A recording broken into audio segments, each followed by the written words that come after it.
This is the best guide video on YouTube for going to insanely high rounds every single game on Call of Duty Mobile Zombies Endless Mode. This is the Endless Mode, not the hardcore or normal mode where a certain amount of rounds. This is the Endless Rounds mode. Keep that in mind. A couple things before the game even starts. You want to make sure that you have the SKS on a loadout, and you also want to make sure that you have the RPD on a loadout. The gunsmiths don't really matter, but I'm showing you mine. The only attachment that matters for either gun is the cooling barrel on the RPD. Make sure that it'll give you unlimited ammo for the gun, so when you run out of ammo on the SKS, you can easily just switch over and have infinite ammo anytime that you need.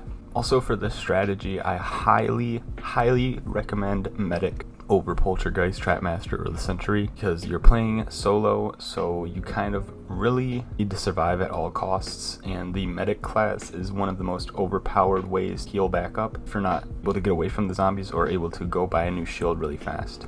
It also just kind of makes the shields free, so you never really even have to go buy one in the first place. Just a really neat class to have. Now when you first start the game, nothing here really matters. You're just going to play as you normally would. Keep in mind though that you do kind of want to move at a fast pace because there is 2 hours and 40 minutes to each game.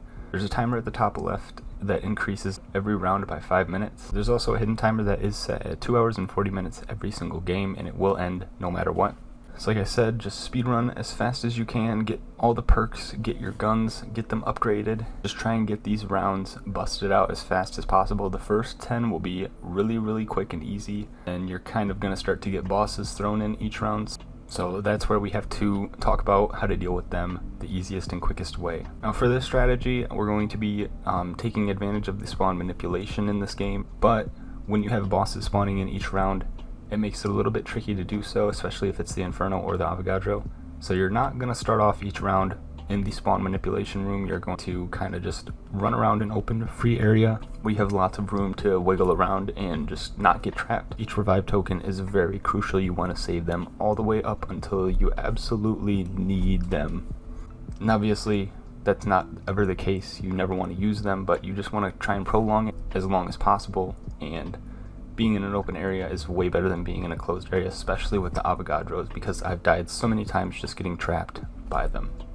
This is basically the strategy, and on the note of Avogadros, I do want to tell you that the easiest way to deal with them, because they are no doubt the biggest pain when it comes to the bosses, the easiest way to deal with them, especially on round 30 plus, is to train up all the zombies and then go into a fresh area, prone, and then just start spamming all of the Avogadros as fast as you can. Rinse and repeat when the zombies get too close, and then from there you're basically going to be able to take out all the Avogadros relatively quickly, relatively easily, and not have to worry about taking damage or any of that, because the Avogadros on round 30 plus are some of the worst things I've ever experienced in my life, so I just felt like I had to throw that tip in there. It's very crucial for you guys to know it if you're trying to actually deal with them and not die to the orbs in 2 shots. One more small thing that I wanted to throw in here is that you can also buy the trip mine and use that to your ability in this room to kind of make things flow even faster.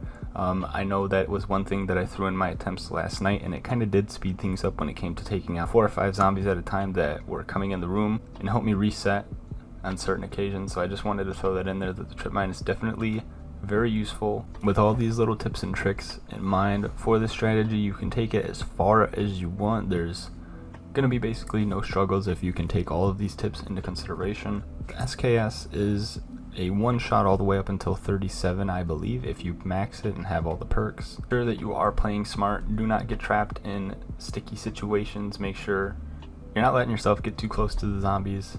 Basic tips like that, just remember them, and you will be able to go really far in this mode. With that, I'm going to head out. Let me know your guys' highest round also, because I'm very interested to see how far some of you have gone in this mode. I'm also streaming this right now. You guys can see this strategy in action live and see how far we actually go with it. But for now, I'm going to head out. If you guys do go on to have a good rest of the day. If you guys are new, make sure to drop a like on the subscribe to the channel, because it helps me out a ton. But I'll see you in the next one. Peace.